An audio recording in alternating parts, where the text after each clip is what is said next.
location last week. We were delighted to have so many of you there, and we particularly to have our kickoff event around anti-racism and police brutality with a very talented and passionate speaker who really issued a call to action for all of us. And we look forward to working with you toward those ends. Megan, our Director of Field Education, Megan Berthold, is going to tell you a little bit more about a 15-hour anti-racism program that's online that we will be asking all our field students to attend. That will count 4 hours for field education, 15 hours, and we're encouraging non-field students to also be involved. I know that a number of you have submitted questions about anti-racism efforts and things that the school is doing and things that you would like us to do. And we are going to be answering many of those. I'm going to be attending a GSO meeting this month. We will be able to have additional town hall to talk about these things. And many of the curriculum issues I'm sending to our faculty educational policy committee. So those things are in the process of being addressed. You may have heard that we have a new chief diversity officer. I've met with him several times over the summer. I think he's going to be a superb resource for us. Also, be sure and watch for, and we're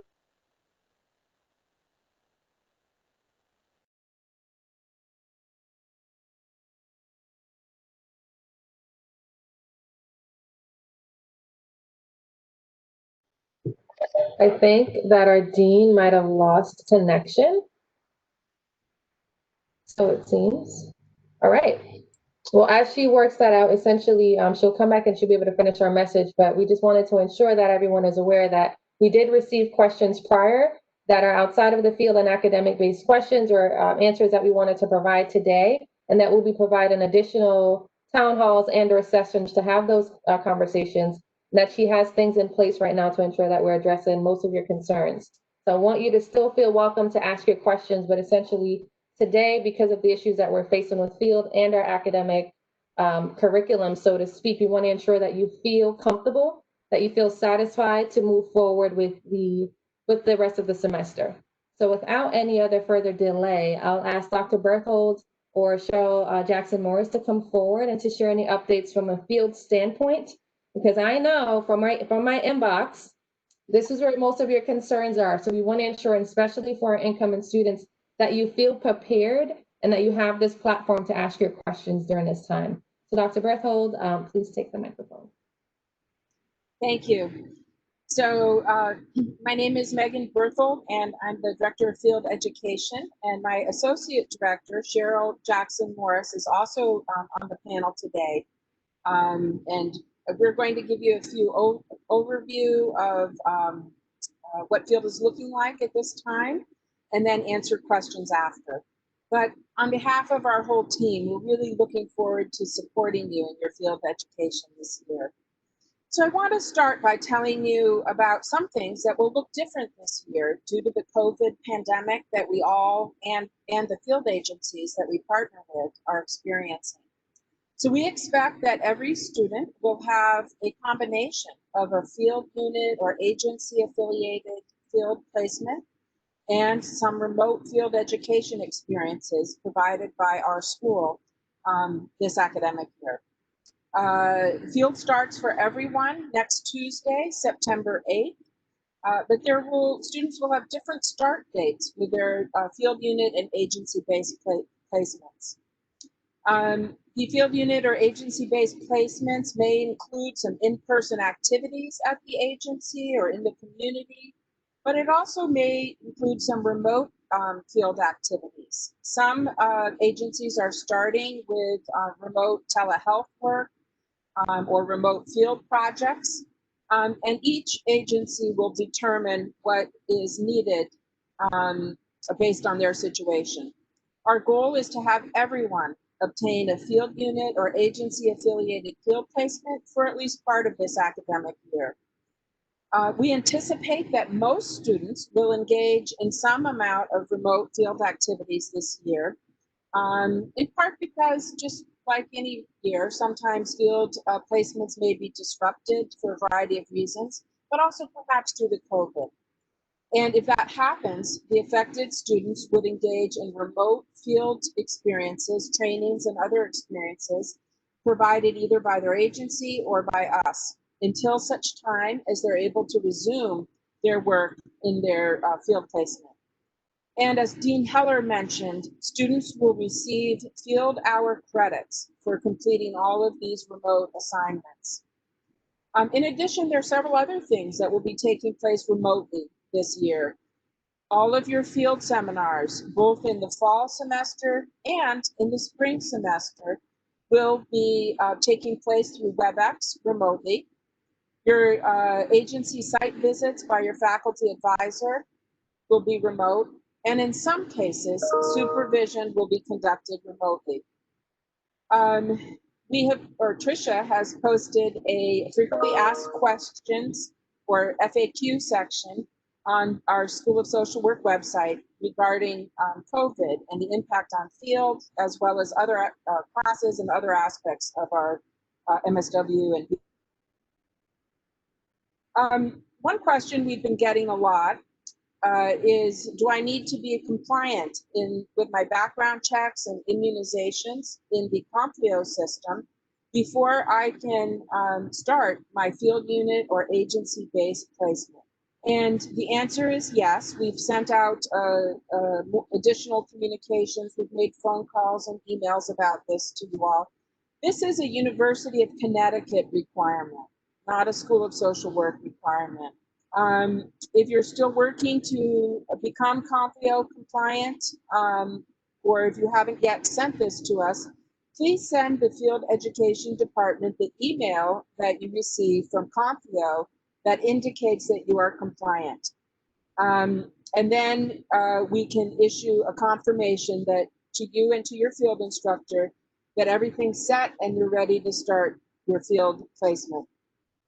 I want to go over a little bit of information about field dates and hours in field. So as I mentioned, field will start for all students, whether or not you have a placement, next Tuesday, September 8th. And students will continue in field for 28 weeks through April 23rd, 2021. MSW students who are in field will be engaged with field education for 15 hours a week, and BSW students are required, seniors I should say, are required to complete 12 hours a week in field education. This is true for whether you're based in a field unit or agency or doing remote trainings or activities. So I want to say a little bit more about what remote field work consists of. And there's more information on the FAQ section on our website. Remote field work may be assigned by your field instructor at the agency or field unit.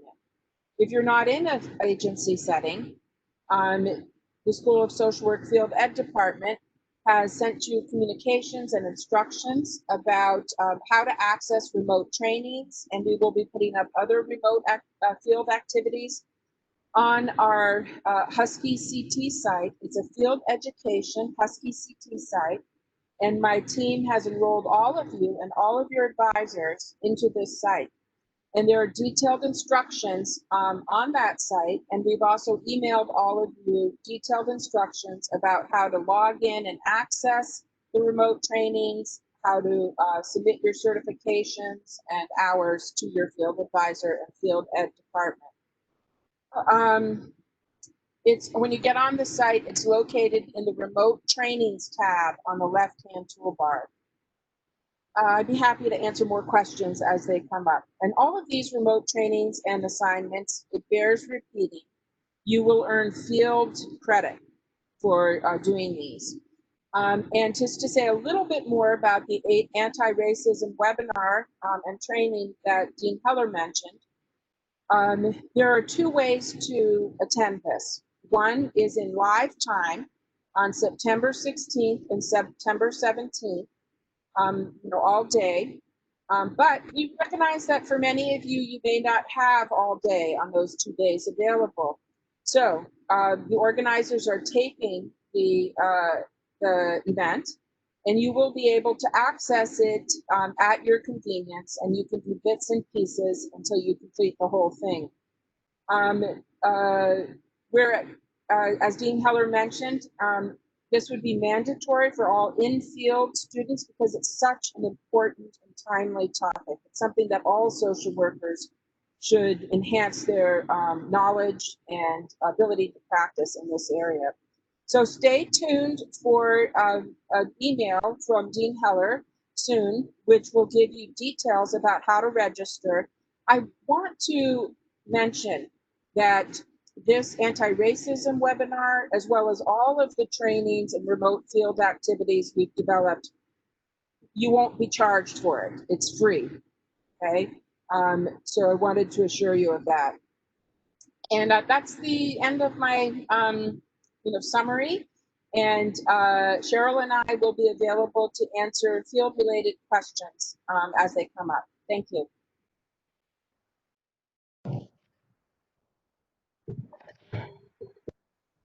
All right, so I actually have a few questions that were submitted from students from before the town hall, and then we will get to our current Q&A.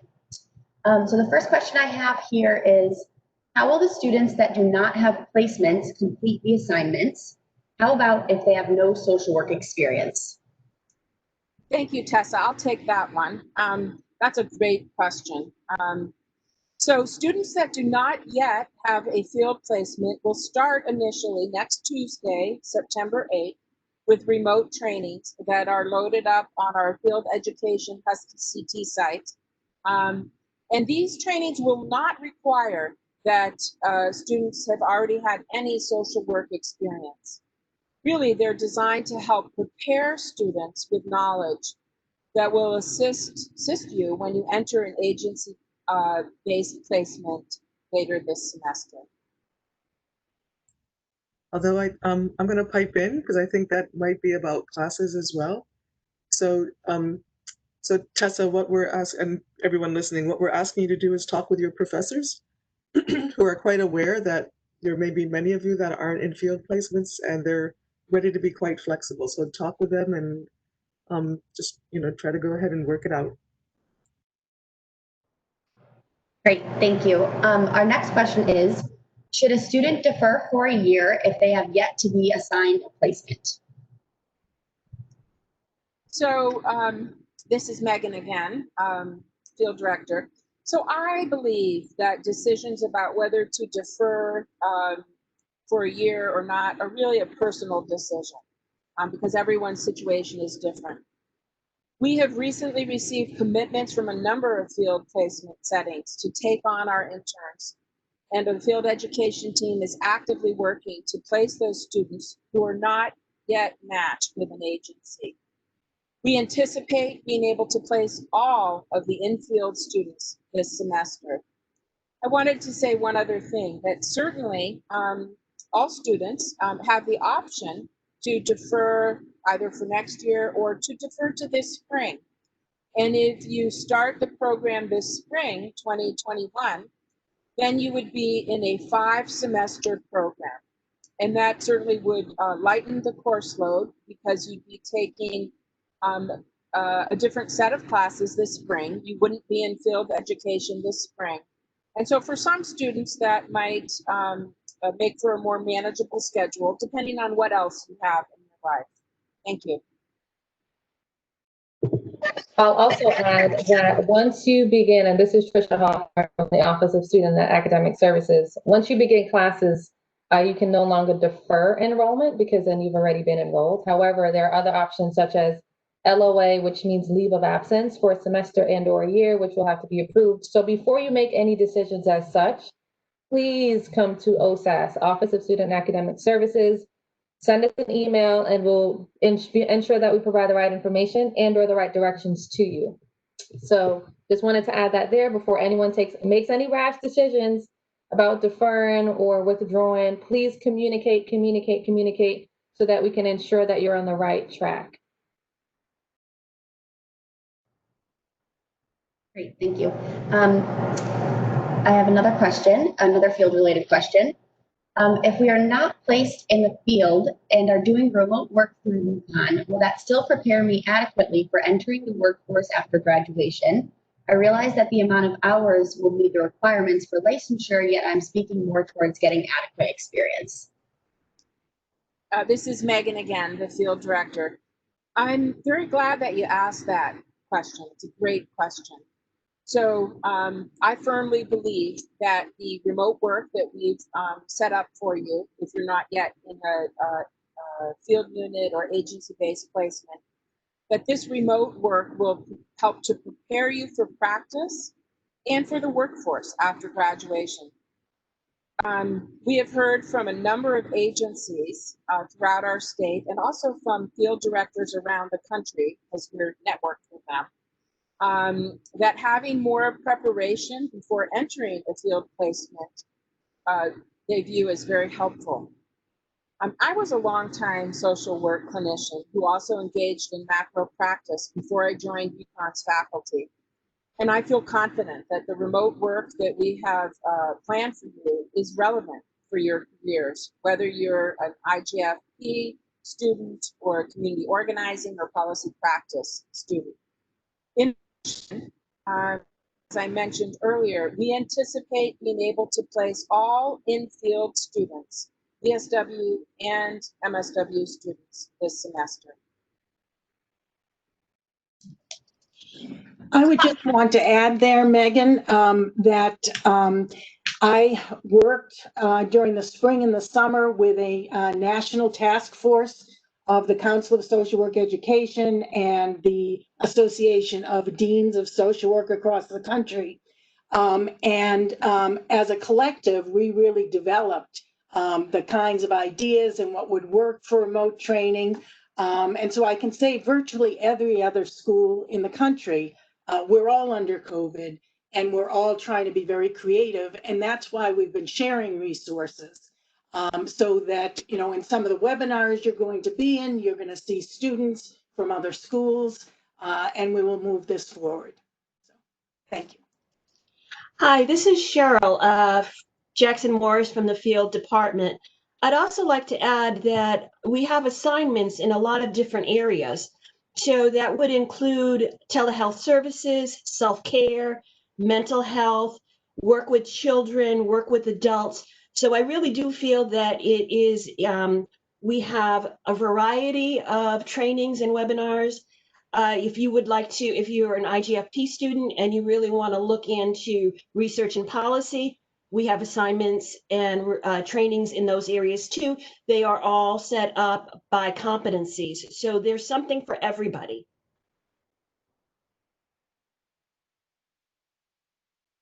And we'll be adding to them throughout the year. All right, I'm actually going to move on now to the live Q&A. We have a few questions that have come in, so we'll just start going through those. The first one we've received is, how and who do we submit our timesheet to if we are placed in a remote learning environment for the time being? Great. So we are asking you to submit, we have 2 different hour logs that are prepared, and we've sent emails about this, and there are also instructions and the actual logs on our field education Husky CT site. And there's even samples about how to fill out the logs. So for the timesheet hour log for the remote trainings and activities that our School of Social Work is providing, we ask that you submit those on a weekly basis to your faculty advisor, and also send a copy to the field education department. You didn't specifically ask this, but I'm going to go ahead and say, because this is new this year, that we also, in that same location, have a hours log for you to keep for the work that you're doing with a field unit or a agency-based placement, whether you're physically at the agency or doing remote work with the agency. And for that one, you would submit that on a regular basis to your field instructor.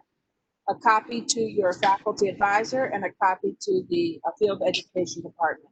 All of this information is in our frequently asked questions section up on our School of Social Work website, as well as on the Husky CT field education site, and we've sent it to you in an email. So hopefully that will be clear. But do continue to ask us questions to the field ed department as more questions come up beyond this town hall meeting. Thank you.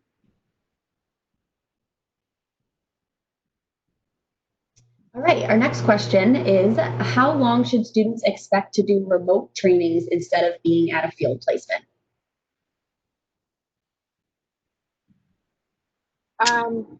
I can't give you an exact timetable for that. I believe that in the next couple of months, I expect everyone, and maybe sooner, our hope is quite sooner than that, that all of our BSW and MSW students who don't yet have a field placement, who are in field, will be connected with and starting an agency-based placement, or be doing a field placement in a field. And I'd like to just add to that, Megan, that we have in the last month, I'm sorry, in the last week, actually brought online 45 new placements. So one of the things that happened this summer is, okay, we've got to get creative about this. And so our staff has been reaching out to various parts of the community and identifying where we can have really robust field units. And I think that's going to provide a very rich learning experiences. I believe our next question is related to the BSW program. Will juniors have to do community service in the spring? That's a really good question. I think right now, not knowing exactly what the spring is going to look like, I think we are waiting to see. I mean, our hope is to have some kind of, as we call it, sort of community service field related, field supportive experience in the spring. I would certainly say if the legislature is open, because I know that one of the 15 hours that gets done is in your policy class, and that's really connected to testifying and being a part of the legislative session. So I'm hoping that that can still happen, again, depending on if those sessions are open to the public. We have to wait and see. In terms of the other volunteers or community service hours, I think to see what's available. I would say at this point, the idea is to, yes, have it as we would normally have it. But if we need to change due to the situation with the virus, then we will. Thank you. Do students who are not placed in an internship in the 20-hour track have to contact someone about doing 20 hours a week instead of 15, or do we just do the 20 hours a week online? Great question. I want to clarify that prior to the COVID-19 pandemic, we had two main tracks for MSW placements. One was 20 hours a week in a field placement. The other was 15 hours a week in field placement. This year, that has changed. Our accrediting body has reduced the number of required hours needed. And so all students, all MSW students, are expected to do 15 hours a week in a field placement. And all BSW students who are in a field placement or doing remote work are expected to do 12 hours a week in field. And we have communicated this very clearly to the field agencies that we're placing students with and with field instructors. So thank you. Thank you. For the online hours, do we have to complete them during the day throughout the week, or is there some flexibility with hours on weekends? I am happy to report that there is great flexibility. I know I need that in my life right now, and I'm sure that many of you, if not all of you, need that as well.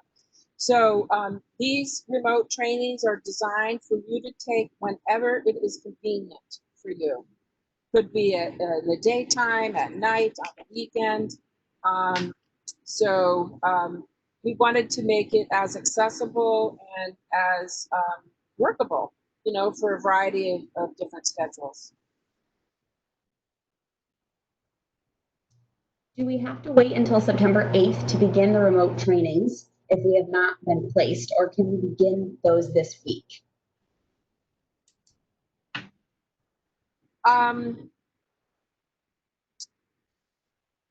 I believe that my team has, because in fact I saw it, I believe that the site has gone live. I encourage you to get familiar with the site now if you want, if you have time, or over the weekend.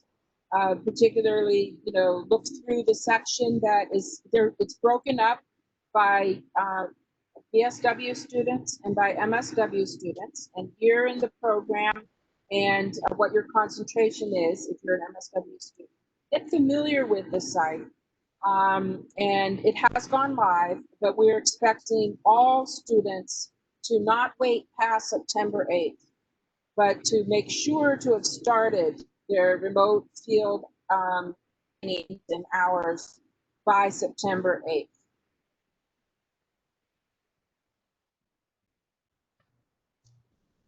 When will faculty advisors be assigned to those who do not yet have one? As you can well imagine, there has been a lot going on in the throughout our school and the field department. We're expecting to send out all of that information to both to faculty advisors and students by the end of the day tomorrow. And we really appreciate your patience. Thank you. And that's for MSW and BSW. If MSW students do 15 hours a week at their field placement, can they still graduate in May, or would they have to do 20 hours a week in order to graduate in May? Thank you for that question. One of the beauties, if you will, the side benefits of having all MSW students doing 15 hours a week in field starting September 8th is that you all should be able to finish your required field hours by April 23rd, 2021, putting you in good standing, assuming everything else, you've completed all your classes and all the other requirements. You should be able to graduate in May. And that would be true for BSW students as well. We've designed the schedule to accommodate for that. That's all we have in the Q&A so far.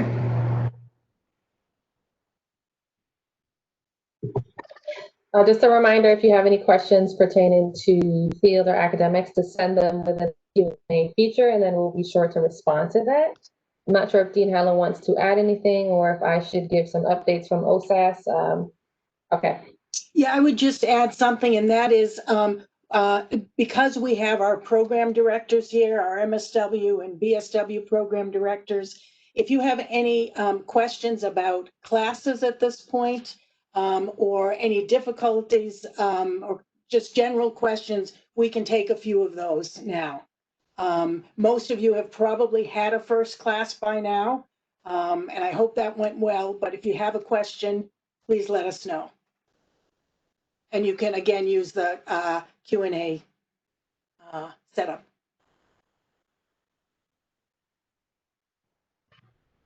All right, I do have a new question that just came in.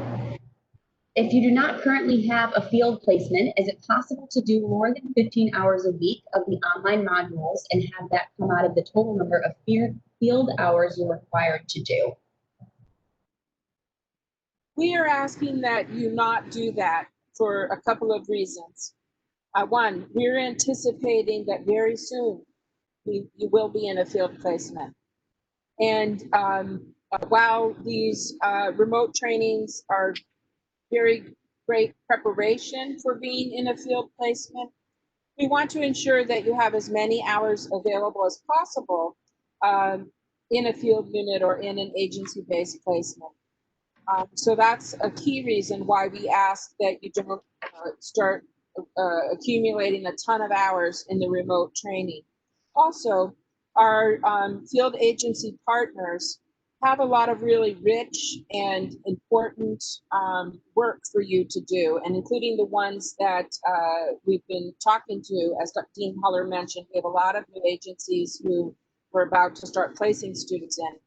And so we wouldn't want to shortchange the agencies or the clients and communities and policymakers that you all will be working with. So we ask that you stick to the 15 hours a week if you're an MSW student in the remote trainings if you don't yet have a placement, and that you stick to the 12 hours a week remote trainings if you're a BSW student. Can I also want to add that you are placed in courses that are developed and created to help kind of the progress of that learning, whether it be, you know, the remote or the in-person in your agency. And so it's really beneficial to you to kind of keep with those 15 hours and not have some moments where there's so much more and then nothing.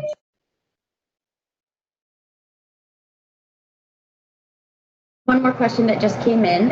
Is it still true that our BSW senior internship hours count towards the MSW internship hours too? Maybe I'll start with that, and Lisa, you may have something additional to add. So I think what you're really talking about is if you go through the BSW program and then you become an advanced standing student in our MSW program. So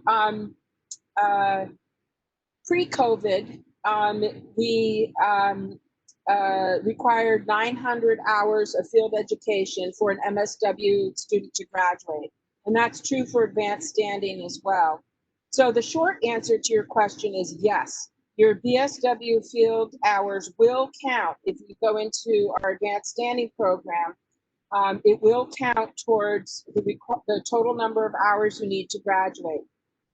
During this COVID pandemic time, and this, you know, students who start an internship before the end of May 2021, this is by our accrediting body, have a reduced requirement for graduation. So MSW students, including advanced standing students who graduate this May, will need to complete only 765 hours. And advanced standing students get to add together, this was true before, it's true now, you add together the hours you earned in your BSW program in field placement and the hours you earn in your MSW field placement to come to the total hours by the time you graduate with the MSW program. I hope I answered your question.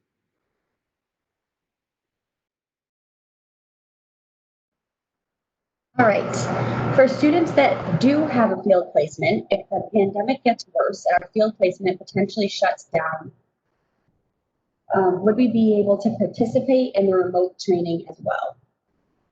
Definitely. That's my short answer, and I'll just elaborate briefly. So we developed these remote training, this opportunity in part for that very reason.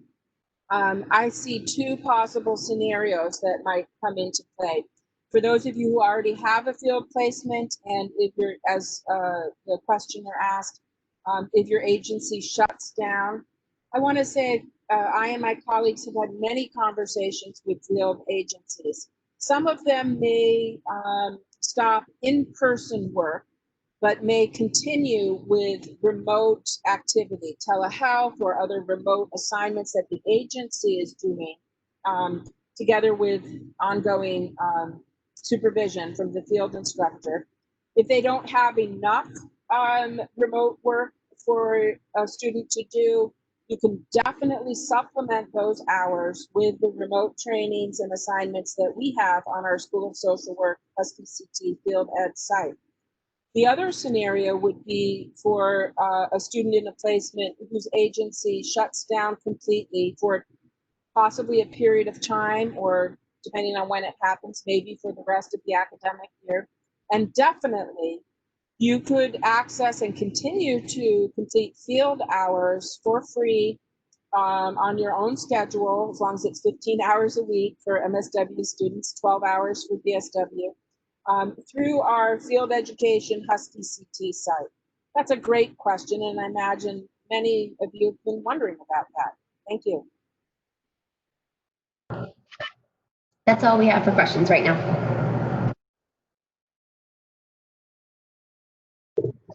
Are there any questions that individuals have regarding the modalities of their courses? And if there are any issues that came up that you want to be addressed, then we will give you a moment to type it in, and then we'll address those questions. In the interim, just a reminder that your last day to drop, swap, or add courses, that is Monday, September 14th. So if you want to swap a course, because perhaps you signed up for the wrong modality, or you may want to get into a course and that course is full, then obviously you'll have to speak to the instructor. But essentially, I want you to communicate with the OSAS office so that we can steer you in the right direction or give you any information that you may need. If you're having issues with the Husky CT site, then you can email huskyct@uconn.edu and someone will get in touch with you, especially because Field has been talking about the resources and everything that is placed there. You want to ensure that if you're in Field, you have access to that. Do not wait until September 8th, and definitely don't wait until the end of the month, because at that point, we're gonna have to follow up in meetings. So essentially, please take this time now to look over your Husky CT, ensure that all your classes are there, that you have been in contact with your professor, that you have access if it's a distance learning and or a true online course, that you're looking to ensure that the discussion boards are there and that you're well aware of what's occurring. So please communicate with your instructors, and if you have issues, send them to the OSAS office and we'll disperse those questions to the appropriate offices. But I just wanted to remind you, because I know there's some students who want to swap courses. You cannot do so after the 14th of September without an entire process, right? We don't want to go through the process essentially because it's extensive. So ensure that you're reviewing your schedule, look at what you would like to be in, or look at the syllabus that the professor has provided, and we'll definitely steer in the right direction. And then while you're doing so and thinking about swapping classes, we do have spring registration that comes up in October. I know it seems like we just started fall and we're talking about the spring already, but essentially you have to ensure that you're taking the correct courses in order to go through the sequence appropriately, or this could potentially delay your conferral or your graduating date. We want to ensure that you are on track. So for incoming students, continuing and graduating students, the OSAS office will be providing one-on-one advising sessions as well as group sessions per concentration.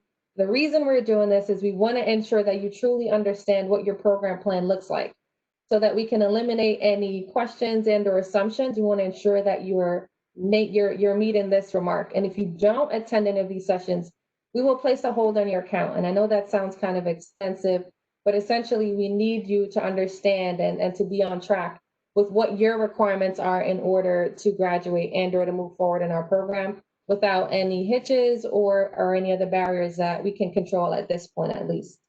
So I'll pause because I'm not sure if there are questions. Tessa, you can questions? We just had one question that came in. Is it possible for a professor to use Zoom if we're having problems with Webex or Blackboard? Some are. Whether it's possible kind of depends on the professor and the students, but again, some are using Zoom. Most though are using Webex because it's university supported.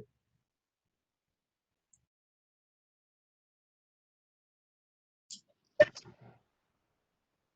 all we have. All right, perfect. And if you are having issues connecting with any of these platforms, again, communicate with your instructor, and then you can communicate with us as well, or the program directors, and we'll try to find a happy medium. But essentially, if it's Zoom, then please contact your professor and or download that platform. If you have any issues with connectivity issues, we do have spaces in the Hartford Times building, which was sent out to you previously, for you that you have access to, and the Hartford Public Library, should you need a space to study and or to log into your courses. In order to access those spaces, you will need your student ID. So please have that on hand. I know that they've accepted license as well, but they're really asking you to have your student ID in order to access those buildings as well. So we are thinking about accessibilities regarding connections and internet, and I mean, we could come up with a variety of things, but essentially we want to ensure that you know the resources that are offered to you during this time. Webex I know that faculty and staff are also logging into this. Webex will also be adding in breakout rooms similar to Zoom. So Zoom has, more of an effect because it has the option for breakout rooms. Webex will be starting at, I believe, in another week or two, so that platform may also work for your courses, or if students are going to have group projects or group meetings, that might also be a good unit and platform to use as well. So again, please type in your questions, whether it's field, academic, and then we'll be sure to address those. I will continue with just a few other updates regarding convocation. If you're a student, incoming student that missed convocation, we'll be sending you an email today regarding what the makeup event will look like and what you can attend in order to satisfy that requirement. We'll also have the convocation link posted probably to our YouTube page because it's lengthy, so we'll have to figure out what platform works best.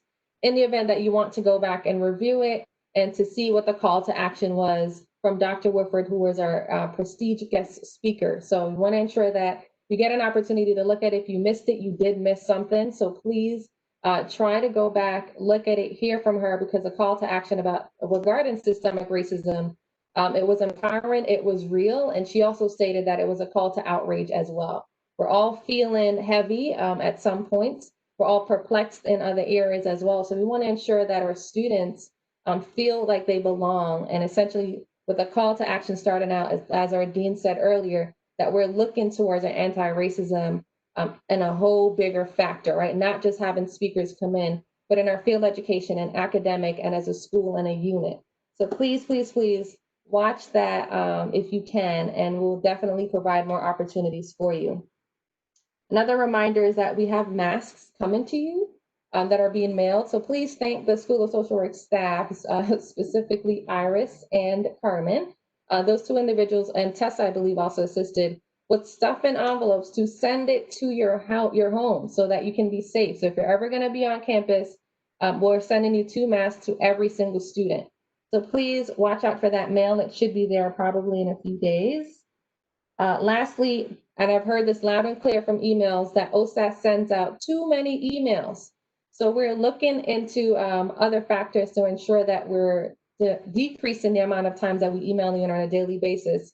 But we're also going to be starting the School of Social Work's own daily digest.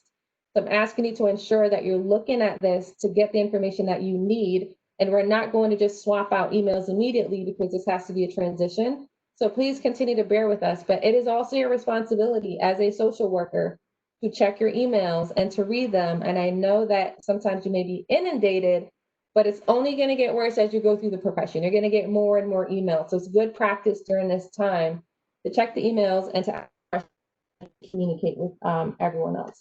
And lastly, we will definitely have upcoming career leadership and inclusive events for all of our students, BSW, MSW, and PhD. And those may come through emails, but they'll also be on the Daily Digest, and they'll also be on social media. So we want to ensure that we're reaching everyone at their best platforms. So again, thank you for everyone that sent in their questions prior, and for those that are sending in their questions right now. And I'll hand this over to Dean Heller or Tessa if there are any other questions that came in. I wanted to just say one other thing, if it's okay. So the field education department, and I believe some other units at our school, will be having virtual office hours this year, during the time that we are continuing to work remotely. It's posted on our field education door if you happen well, that won't be going in there this fall, sorry. But it'll be posted on the website. So for example, for field education, one of the team members will be available for an hour and a half, Monday through Thursday. We've staggered the times, but also you don't have to feel limited to that. You could email any one of us and we could set up a meeting with you, and we could even do that with video conferencing, so we could actually see each other and communicate that way. Thank you. Yes, thank you to all of you. And just a few ending words, and that is, yes, we've gone virtual. Yes, we're online, and it's a strange world we find ourselves in. But I do encourage you to reach out to the staff. You've heard from the field staff, the OSAS staff. They are very available to you. And the dean's office is as well. We'll be setting up open office hours. And so I really, one of the things that we're talking about with the faculty and that I will be talking about with GSO is how we can be very intentional about building community. Certainly for this pandemic environment, when we can't physically be together, but moving on. This, of course, ties into anti-racism efforts. My goal is for every student to feel a sense of belonging, for every staff member to feel it, and every faculty member. That's not going to happen by accident. That's intentional. And I reach out to all of you to think about ways that you can make that happen too. We will be doing the same thing as administration, staff, and faculty. So I wish you all well as you move into your second week of classes, as you move into your field placements and remote learning. And we thank you so much for being here. I also want to thank our panelists today who did a lot of work for preparation for this, and we're eager to tell you about what we're doing and what you can expect over the semester. So my very best wishes to all of you. Thank you all. I'm just going to ask one last time if there are additional questions that were sent in. I do have a few more questions here. Where do we go to apply for graduation? Is there a specific site? Yes, I will say to email this SSW Student Services at UConn.edu, and we will walk you through that process because we have to ensure that your program plan is also up to date. So please email us at your earliest convenience, and we'll send all that information to you. So thank you for asking. I know in some of my classes, people have been concerned about connecting with other MSW students. Is there any way we can create an MSW Facebook page we can join? Good idea. I'm going to defer to Trisha on that, who is much better with social media than I. So Trisha? Yes, I'll also pull a plug here for GSO. They have I can't remember the exact name of it, but we can send out all the information. But they do have a Facebook page and an Instagram page as well. So we don't want to create too many pages. So because they're the voices of the students, we want to ensure that you're also a part of that community. So we're not separating and pushing you to different platforms. So I will send out the information to all students with the GSO's webpage, along with the co-chairs and the executive team that we have for that committee and student organization. Likewise for the BSW, they also have their student club. So I'll ensure that I'm sending that information out as well so that each group has their own community. So I do understand that it's difficult, but we want to make sure that we're not creating too many pages and pulling the same population in different directions. I received a question directly. Does it matter if you switch professors for field seminar? And does it matter who we have in field seminar? I'll start, and Cheryl may want to add. Your field seminar is instructed by your faculty advisor. And so we've matched people very carefully with their advisor. And so it won't be possible to change your advisor. Right now, many of you have me listed as your advisor, but I'm here to tell you that I'm actually not her advisor. It's just a temporary designation because I'm the Director of Field Education. Very soon in the system, one of my team members is going to be swapping you into the appropriate section headed by your faculty advisor. We've selected faculty advisors who have a lot of experience, and they also are well versed in helping to guide you through the program successfully. Cheryl, do you want to add anything? Yes, I would just say that your faculty advisors will either be full-time faculty, field staff, or adjuncts that we have hired that have years of experience. These are the people who will be your advisor. And as Megan said earlier, a list will be going out by the end of tomorrow. So you'll know who your advisor is. And then that is the person that is going to be with you for field seminar in the fall and in the spring. And that is the person who will be working with you should you have any questions about remote assignments. That is also the person who's going to be working with you when you are in field. So once that is assigned and we get started with that, that is your person. And I just want to add, I'm not sure if that student was a BSW or an MSW student, because it is different for the MSW students. BSW students, their field seminar instructor is just their course instructor. And their field advisor is a separate faculty member. We do have 2 sections of the field seminar, but right now they have been, people have been assigned where they are. I know they're happening at the same time, so that there shouldn't be any issues of scheduling, but if there's something else, then certainly we can, try and understand what's going on. But at this point, those sections have been designated. The students have been designated to which section they're in.